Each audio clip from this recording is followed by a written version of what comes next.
कई सालों से लंबा युद्ध चल रहा था जिसमें हजारों लोग अपनी जान गंवा चुके थे। वहाँ की आबादी बहुत तेजी से कम हो रही थी, इसीलिए वहाँ के राजा कागेमित्सु दाइगो ने राक्षसों से मदद मांगने का फैसला किया। फिर वो एक खुफिया कमरे में पहुंचा जहाँ 48 राक्षसों की मूर्तियाँ रखी गई थी। दाइगो ने वहाँ के पंडित को बाहर जाने को कहा क्योंकि वो अकेले में राक्षसों से बात करना चाहता था। दाइगो ने राक्षसों से कहा कि उसके पिता और सारे भाई इस युद्ध में अपनी जान की बाजी लगा चुके हैं। अगर अब कुछ नहीं किया गया तो उनका सारा वंश ही हमेशा के लिए खत्म हो जाएगा।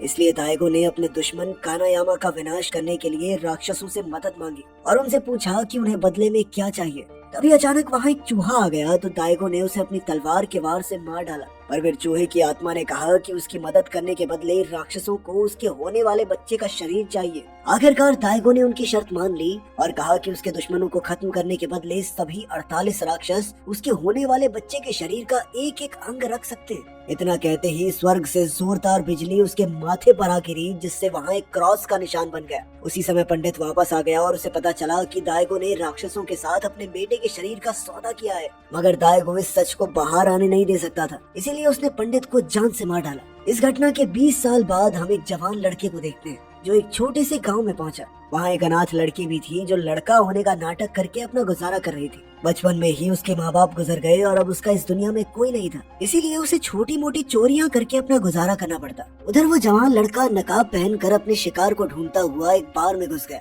डांस के दौरान स्टेज पर एक मुखौटे वाली औरत आई तो वो लड़का स्टेज की ओर बढ़ा। कुछ सिक्योरिटी गार्ड्स ने उसे रोकने की कोशिश की मगर वो सबको धूल चटाकर आगे बढ़ गया। फिर एक तलवारबाज ने उस पर हमला किया पर उस लड़के ने अपनी बाजू से उसकी तलवार रोक दी, मगर तलवार के वार से उसकी बाजू कट गई और उसकी जगह लगा हुआ एक ब्लेड सामने आया। फिर उस लड़के ने तलवारबाज को बुरी तरह पीट दिया और अपनी बाजू में लगे ब्लेड से उस औरत का मुखौटा काट डाला। तब उसका असली चेहरा सबके सामने आया, जिसे देखते ही वो समझ गए कि ये एक राक्षसनी है जो एक इंसान का भेष बनाकर रह रही थी। तभी अचानक वो राक्षसनी एक वैशी कीड़े के रूप में आ गई और लड़की के ऊपर हमला कर दिया। उसने अपने पंजों से लड़के की जान लेने की कोशिश की पर जख्मी होने के बावजूद भी अचानक लड़की का शरीर एकदम पहले जैसा हो गया। उधर वो अनाथ लड़की बाहर से गुजर रही थी तो उसने कई लोगों को बाहर से भागते हुए देखा। कुछ देर बाद वो खुद भी बाहर में घुस गई क्योंकि बाहर कुछ लड़के उसके पीछे पड़े हुए थे। लड़कों की गलती भी नहीं थी, इस लड़की ने ही उनके पैसे चुराए थे। खैर अंदर आते ही उसने देखा कि उस लड़के ने अपनी बाजू में लगे ब्लेड से राक्षसी केकड़े का सर धड़ से अलग कर दिया।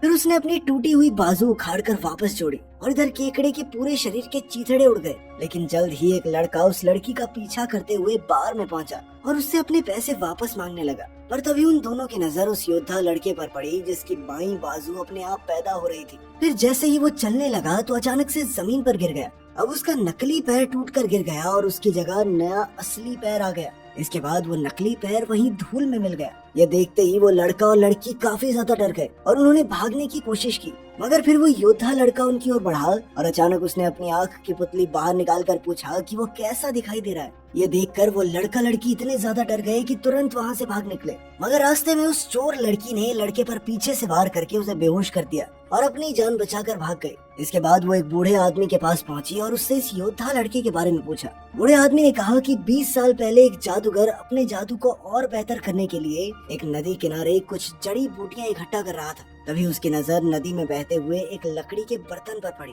जैसे ही उसने बर्तन बाहर निकाला तो उसे एक ऐसे बच्चे का शरीर मिला जिसके हाथ पैर आंख नाक कान जैसे कई ज्यादातर अंग गायब थे, मगर फिर भी न जाने कैसे इस बच्चे की सांसें चल रही थी। तब वो आदमी उसे अपने घर ले आया और उसे जिंदा रखने का फैसला किया। फिर उसने खुद इस बच्चे को नया शरीर देने का सोचा। फिर वो जादूगर एक गांव में पहुंचा जो युद्ध के कारण तबाह हो चुका था और वहां से मरे हुए लोगों का शरीर इकट्ठा करके लाया। घर आकर उसने लाशें पिघलाई और उसमें अपनी खुफिया जड़ी बूटियां मिला दी, जिसके बाद एक ऐसा जादुई पानी तैयार हुआ जो इस बच्चे को जीवन दान दे सकता था। इसके बाद उसने एक पानी में बिजली मिलाकर एक दिल बनाया। फिर उसने एक एक करके सभी अंग बनाए और बच्चे के शरीर से जोड़ दिए। थोड़ी देर बाद वो बूढ़ा आदमी जो कहानी सुना रहा था उस जादूगर के घर गया। उसने जादूगर को एक तलवार दी और कहा कि यह तलवार भविष्य में इस बच्चे के काम आएगी क्योंकि उसमें राक्षसों को खत्म करने की शक्ति है। फिर बूढ़े आदमी के जाने के बाद जादूगर ने बच्चे को बिजली का झटका दिया, जिसके बाद बच्चा जिंदा होकर खड़ा हो गया। तब जादूगर ने उसकी बाजू में ब्लेड्स डालकर अपने बनाए अंग जोड़ दिए। बाद में जब बच्चा थोड़ा बड़ा हुआ तो जादूगर ने उसे मार्शल आर्ट्स की ट्रेनिंग दी। इस बच्चे की दिमागी शक्ति इतनी ताकतवर थी कि वो अंधा और बहरा होने के बावजूद भी बहुत जबरदस्त योद्धा बना। इसी तरह कुछ साल बीत गए और एक दिन जादूगर बीमारी की वजह से चल बसा, मगर मरने से पहले उसने लड़के को पूरे शहर में आग लगाने को कहा, क्योंकि अगर उसके जादुई तरीके दायगो के हाथ लग गए तो वो हमेशा के लिए अमर हो जाएगा। चारों ओर भयंकर युद्ध होगा और पूरी दुनिया तबाह हो जाएगी। आखिरकार जादूगर की मौत के बाद उस लड़के ने घर के अंदर आग लगा दी, मगर सब कुछ भस्म होने के बाद उसे एक आवाज सुनाई दी। उस आवाज ने बताया कि 48 राक्षसों ने उसके शरीर के अंग चुरा लिए थे। उन्हें वापस पाने के लिए उसे जादूगर के दिए ब्लेड से सभी 48 राक्षसों को मारना होगा।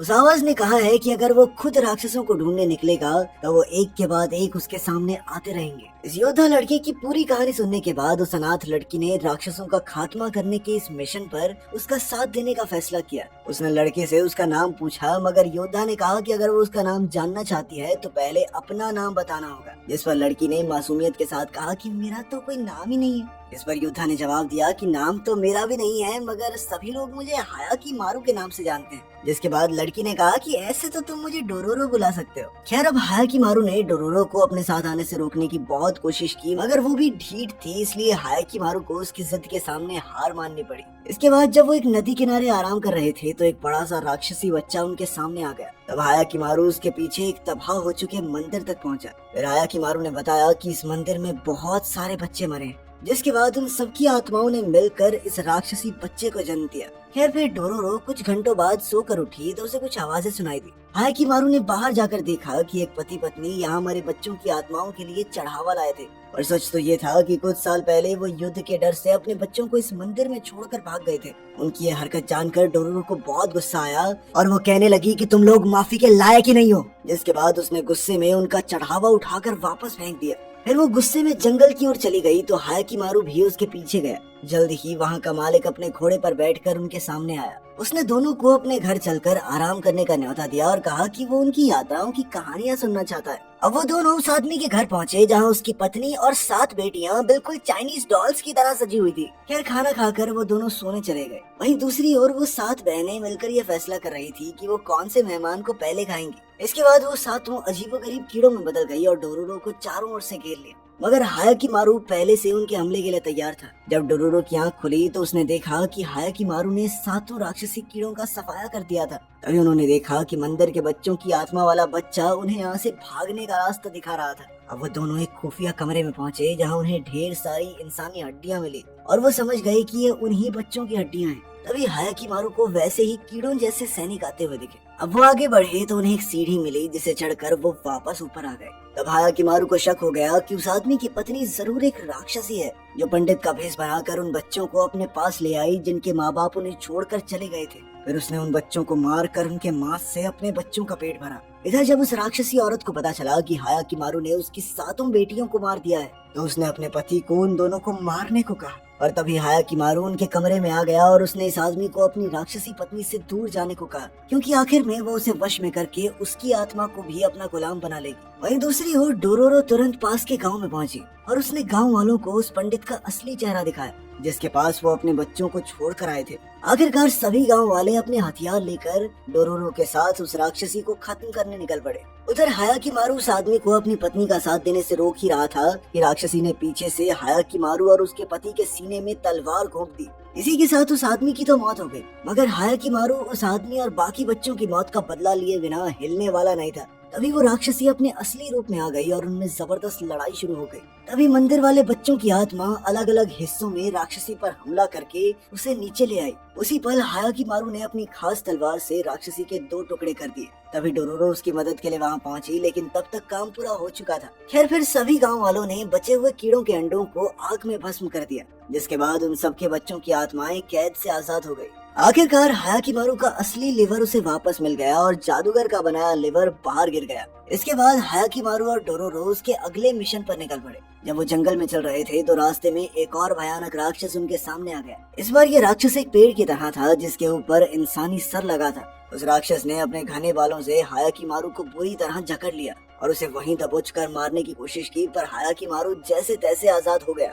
यह राक्षस असल में पेड़ के तने में छुपा हुआ था। इसलिए हायाकिमारू ने अपने ब्लेड की मदद से उसके तने को 2 हिस्सों में काट कर राक्षस को मार डाला। ऐसा करते ही उसका बायां कान वापस आ गया। इसके कुछ दिन बाद उसका सामना हुआ एक राक्षसी छिपकली से, जिसके हाथ नहीं थे, बल्कि उसने हायाकिमारू को अपनी जीभ से उठाकर पटक दिया और फिर खुद उसके ऊपर कूद गई। तब डोरोरो ने जैसे तैसे हायाकिमारू को छुड़ाया, मगर छिपकली ने उसका पीछा नहीं छोड़ा। उसने हायाकिमारू को जीभ से पकड़कर इधर उधर घुमाना शुरू कर दिया और फिर उसे चबाने की कोशिश की।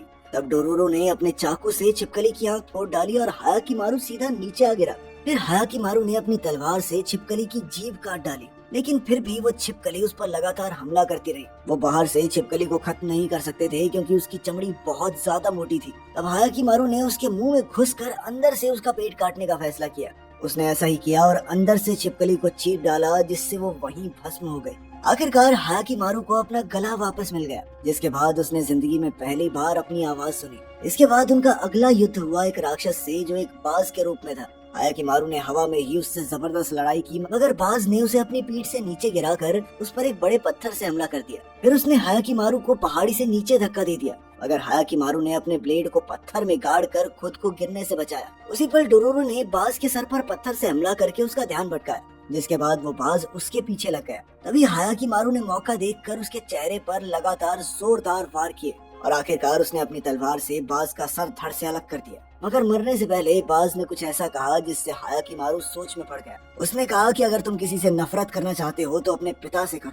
वही आया था हमारे पास तुम्हें कुर्बान करने, हम नहीं गए थे। ये कहते ही बाज का शरीर भस्म हो गया और हायाकिमारू की बाईं बाजू वापस आ गई, मगर अब उसका मन सवालों से घिर चुका था। खैर फिर वो आगे बढ़े और कुछ किलोमीटर चलने के बाद कानियामा और दाइगो राज्य की सरहद पर आ पहुंचे। उन्हें दूर से दाइगो का आलीशान महल दिखाई दिया तो डोरोरो ने गुस्से में कहा कि दाइगो के सिपाहियों ने ही उसके माँ बाप को बेरहमी से मार दिया था। उसे वो दिन याद आया जब दाइगो के सिपाहियों ने उनके पूरे गांव को तबाह कर दिया था, क्योंकि उन्हें सिर्फ शक था कि गांव वाले कानियामा के साथ मिले हुए हैं। उस वक्त डोरोरो और उसकी माँ ने छुपकर पूरे गांव को तबाह होते हुए देखा और उनकी आंखों के सामने ही सिपाहियों ने डोरोरो के पिता को मार डाला। उस दिन पूरे गांव में सिर्फ डोरोरो और उसकी माँ ही जिंदा बचे थे। फिर उन्हें अपना गुजारा करने के लिए दर बदर भटकना पड़ता। तब डोरोरो की माँ ने उसे समझाया कि उसे तब तक एक लड़के की तरह जीना होगा जब तक उसे अपने पिता की तरह एक सच्चा और अच्छा मर्द न मिल जाए। इसके कुछ हफ्तों बाद डोरोरो की माँ भी चल बसी। तब डोरोरो ने कसम खाई थी कि वो दाइगो और उसके परिवार के हर सदस्य को मारकर अपने माँ बाप की मौत का बदला लेगी। अब हायाकिमारू की दाएं बाजू ठीक हो गई थी, इसीलिए उसने अपना ब्लेड निकालकर युद्ध के मलबे में से एक तलवार से जोड़ दिया। कुछ ही देर में दाइगो के 3 सिपाही उनसे वहां पूछताछ करने आ पहुंचे। डोरोरो उन्हें देखते ही भड़क उठी तो सिपाहियों ने उसकी गर्दन काटने की धमकी दी, जिस पर हायाकिमारू ने जमीन पर पड़ी एक खोपड़ी सिपाही के सर पर दे मारी और उधर डोरोरो ने दूसरे सिपाही के पैर में चाकू घोंप दिया। जब हायाकिमारू पहले सिपाही को ठिकाने लगा रहा था तो डोरोरो ने तीसरे सिपाही पर भी वार कर दिया और वो सीधा हायाकिमारू के सामने जा गिरा। हायाकिमारू ने एक ही वार से उसका भी काम तमाम कर दिया। फिर डोरोरो ने एक सिपाही की तलवार उठा ली और वो दोनों गांव में आ पहुंचे, लेकिन जल्द ही वहां हायाकिमारू की किसी से हाथापाई हो गई और तब दाइगो के बेटे ताहुमारू की नजर उस पर पड़ी। उसने हायाकिमारू को अपने महल में आने का न्योता दिया और अपनी फौज में शामिल होकर देश के लिए लड़ने को कहा। फिर ताहुमारू हायाकिमारू को अपने पिता दाइगो से मिलवाने वाला था, लेकिन उससे पहले उसकी माँ उनके सामने आ गई। हायाकिमारू को देखते ही उसकी माँ ने पूछा कि उसके गले में एक कपड़ा कहाँ से आया। जैसे ही हायाकिमारू ने रानी के हाथ को छुआ तो उसे वो दिन दिखाई दिया जब उसकी माँ ने उसे नदी में बहा दिया था। असल में दाइगो ने उसे अपने बेटे को फेंक देने पर मजबूर किया था और उसके पास कोई दूसरा चारा ना होने पर उसने हायाकिमारू को एक लकड़ी के बर्तन में रखकर नदी में बहा दिया। तब जाकर हायाकिमारू को एहसास हुआ कि वही दाइगो का पहला बेटा है। इधर उसकी माँ उसे ताहुमारू कहकर वही बेहोश हो गई।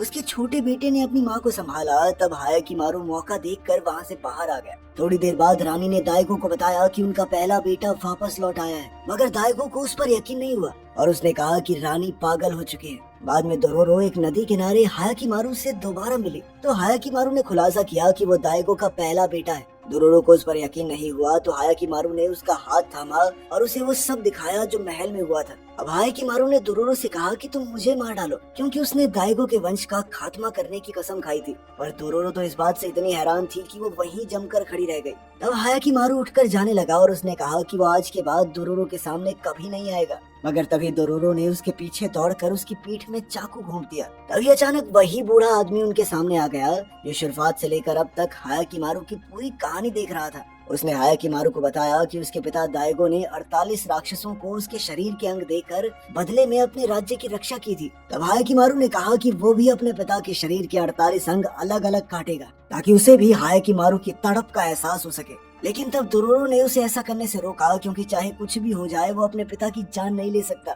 फिर कुछ घंटों बाद 2 नए राक्षसों ने वहां आकर हायाकिमारू पर हमला कर दिया। वो पागल कुत्तों की तरह लड़ रहे थे, मानो काफी दिनों से भूखे हों। लेकिन हायाकिमारू ने इस बार भी उन्हें अपनी तलवार से बेरहमी से मार डाला। ऐसा करते ही उसकी दोनों आंखें वापस आ गई और उसने जिंदगी में पहली बार अपने आसपास की दुनिया को देखा। अब से पहले वो सिर्फ राक्षसों की एनर्जी को फील करके उनसे लड़ता था। तब दोरोरो ने उससे कहा कि वो दाइगो के वंश से बदला लेने का फैसला छोड़ चुकी है और अब वो चाहती थी कि हायाकिमारू भी अपने अंदर की नफरत को मिटा दे। खैर अगली सुबह ताहुमारू अपने बड़े भाई की खोज में निकल पड़ा। उधर दाइगो ने राक्षसों से जाकर कहा कि 20 साल पहले दिए बलिदान के बावजूद भी उसके देश में अब तक युद्ध चल रहा है। तब एक राक्षस कहने लगा कि इस सब का कारण उसका पहला बेटा ही है, क्योंकि उसे सालों पहले मर जाना चाहिए था पर वो आज भी जिंदा है। ये सुनकर दाइगो ने खुद जाकर हायाकिमारू को मारने का फैसला किया। उधर हायाकिमारू और दोरोरो पर अचानक ताहुमारू के सिपाहियों ने हमला बोल दिया। तब हायाकिमारू ने उस बूढ़े आदमी को दोरोरो को लेकर वहां से जाने को कहा, जिसके बाद वो खुद सिपाहियों का सामना करने लगा। तभी अचानक एक और बम धमाका हुआ, जिसके बाद ताहुमारू ने खुद हायाकिमारू की जान लेने के लिए उस पर वार किए। उन दोनों में जबरदस्त हाथापाई हुई, मगर हायाकिमारू का मकसद सिर्फ अपने भाई को हमला करने से रोकने का था। लेकिन ताहुमारू नहीं माना और उन दोनों में लड़ाई चलती रही। पीछे से एक तीसरे सिपाही ने हायाकिमारू को मारने की कोशिश की, मगर हायाकिमारू ने उसकी तलवार तोड़कर उसे भी ऊपर पहुंचा दिया। तभी रानी वहां आ पहुंची और उसने देखा कि तलवार के एक टुकड़े ने उसके छोटे बेटे के गले को चीर दिया था। असल में जब तीसरे सिपाही की तलवार टूटी तो उसका एक टुकड़ा सीधा ताहुमारू की गर्दन में जा लगा। अब उसका बेटा मर चुका था, इसलिए रानी ने चाकू लेकर हायाकिमारू को धमकी दी। लेकिन उसी समय दाइगो वहां पहुंचा तो रानी अपने पहले बेटे की जान बचाने के लिए आगे आ गई, मगर दाइगो ने तो बिना कुछ सोचे एक ही पल में अपनी पत्नी तक को मार डाला। ये देखकर हायाकिमारू के सर पर खून सवार हो गया और वो दाइगो को मारने के लिए आगे बढ़ा। दोरोरो ने उसे रोकने की कोशिश की, मगर हायाकिमारू ने एक ही बार में उसे बेहोश कर दिया। इसके बाद दाइगो और हायाकिमारू में भयंकर युद्ध शुरू हो गया, क्योंकि दोनों ही एक दूसरे के खून के प्यासे थे। आखिरकार दाइगो बुरी तरह जख्मी हो गया और वो हारने से एक कदम दूर था, पर फिर भी उसने कहा कि उसे राक्षसों को अपने बेटे के शरीर की बलि देने का कोई अफसोस नहीं है। अब दाइगो ने उस पर आखिरी वार किया, मगर हायाकिमारू ने उसकी गर्दन पर तलवार रख दी। और फिर उसने दोरोरो की तरफ देखकर सोचा कि अगर वो अपने दिल से नफरत मिटा सकती है तो मैं क्यों नहीं। आखिरकार वो पीछे हट गया, मगर तभी ताहुमारू का शरीर हिलने लगा। उसी पल एक राक्षस ने उसे फिर से जिंदा करने का वादा किया अगर दाइगो अपना शरीर उसके हवाले करते। हायाकिमारू ने दाइगो को एक कदम उठाने से रोकने की कोशिश की, लेकिन दाइगो अपने बेटे को जिंदा करने के लिए कुछ भी कर सकता था, इसीलिए उसने राक्षस की शर्त मान ली। ऐसा करते ही एक वैशी राक्षस आसमान से आया और दाइगो का सर नोच कर खा गया। इसके बाद उसकी जगह एक नया सर आया जो अब राक्षस के वश में था। उसी पल ताहुमारू फिर से जिंदा हो गया, मगर अब ये राक्षस पूरे देश को तबाह करने वाला था। जैसे ही वो अपने घोड़े पर बैठा तो एक पल के लिए दाइगो की आत्मा वापस आ गई और उसने हायाकिमारू से राक्षस को उसी पल खत्म करने को कहा। हायाकिमारू ने उसके कहने पर दाइगो के शरीर की हत्या कर दी, जिसके अंदर वो राक्षस भी मौजूद था। मरने से पहले दाइगो ने ताहुमारू को नया राजा बनाकर देश चलाने को कहा। साथ ही उसने दोरोरो से कहा कि तुम हायाकिमारू का ख्याल रखना। कुछ ही पलों में पूरी फौज वहां आ पहुंची, मगर ताहुमारू ने उन्हें रुकने का आदेश दिया। उसी पल हायाकिमारू का असली दिल वापस आ गया। इसके बाद ताहुमारू और हायाकिमारू दोनों महल में वापस आ गए और ताहुमारू ने अपने बड़े भाई से राजा बनने की गुजारिश की,